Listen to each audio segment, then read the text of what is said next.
प्रधानमंत्री नरेंद्र मोदीन गोयच्या मायनिंगाचे शिष्टमंडळाक मैं देखता हूं म्हूण सांगून आवयार केले। मात दुसऱ्या नरेंद्रान मोदी सरकाराची गोयचे मायनिंगा विशीं अधिकृत भूमिका स्पष्ट केल्या।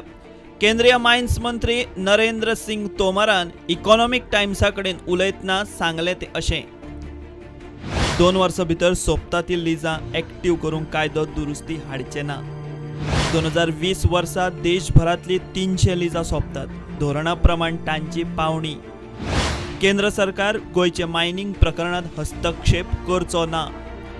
फेब्रुवारी 2018च्या सर्वोच्च न्यायालयाच्या आदेशान गोयची 88 लिजां रद्द जाल्यात। कायदो दुरुस्त करून लिजां एक्टिव्ह करपाची गोंय सरकाराची मागणी, मात तें शक्य ना।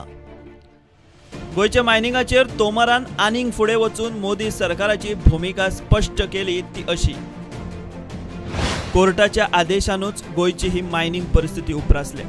राज्य आणि केंद्र सरकाराच्या मता प्रमाण असल्या गजालीत कोर्टूच कितें तो निर्णय घेवंक शकता। हें सगळें राज्य सरकार आणि कोर्टाक लागता। मीन ही राज्याची संपत्ती असता। कोर्टाचो आदेश राज्याक उद्देशून असता, तांकांच ते करचें पडटलें। केंद्र सरकार हातूंत मेतेर जावंक शकना। गोंय सरकार आपली बाजू कोर्टा मुखार मांडपाची तयारी करता। केंद्रीय मायन्स मंत्रालय इतल्याचेरूच रावंक ना, आदल्योच इसी दवरपाचेर खंय मंत्रालय उपाय काडपाक सोदता।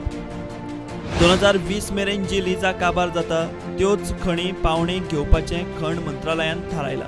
त्या खणींच्यो आदल्योच इसी फुडें वापरूंक मेळच्यो म्हूण पर्यावरण खात्या कडेन सल्ला मसलत चल्ल्या। देशांत लोखणाक मिनाचो उणाव जावचो न्ही म्हूण हे उपाय चल्ल्या। प्रधानमंत्री नरेंद्र मोदीन गोयचे मायनिंगाचे शिष्टमंडळाक सकाळी मैं देखता हूं म्हूण सांगून आवयार केले। त्या मैं देखता हूंचो मतितार्थ हो। प्रुडंटा खातीर चीफ रिपोर्टर लौकीक शिलकार।